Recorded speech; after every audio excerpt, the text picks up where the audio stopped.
Good morning, I'm Gerhard Mathangani with today's Sports Brief. After falling to Alabama in the Iron Bowl, the Auburn football team is looking to refocus against another top 5 team this week. The Tigers will host Texas A&M on Saturday. Now, the Aggies have been red hot since their only loss of the season to Alabama. In those 5 games, the Aggies are averaging 35.8 points per game. You look, they're 4th in the league in points. They've got an experienced quarterback, probably the most experienced quarterback in the league.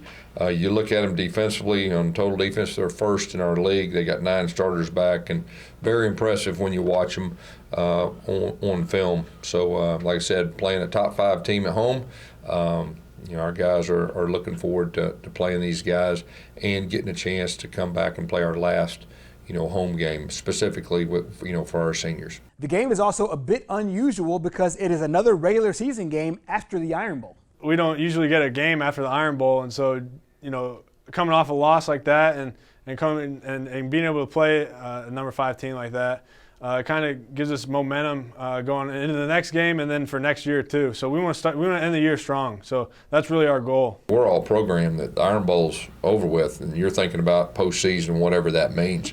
And then the unique thing, obviously we came off a tough loss, but the unique thing is we got a top 5 team coming in. We got a chance to redeem ourselves.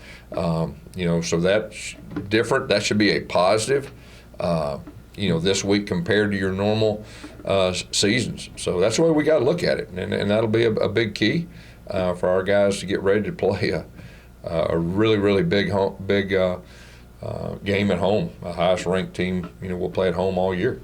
The Tigers and Aggies square off at 11 a.m. on Saturday from Jordan-Hare Stadium. Meanwhile, the ACC announced a series of scheduling changes that allowed Notre Dame to clinch a spot in the ACC championship game. Both the Irish and Clemson now have an open date on December 12th. Notre Dame was scheduled to play Wake Forest on that day. Meanwhile, Florida State wanted to play Clemson, but that game was postponed earlier in the season, and the Tigers do not want to go back to Tallahassee to play. The ACC decided it will evaluate the 3 teams in the running for the conference title game, which is Notre Dame, Clemson, and Miami, doing so on a 9-game conference schedule. Since the Irish hold all tiebreakers, they have clinched a spot in the title game. And that wraps up your Sports Brief. Our program continues next.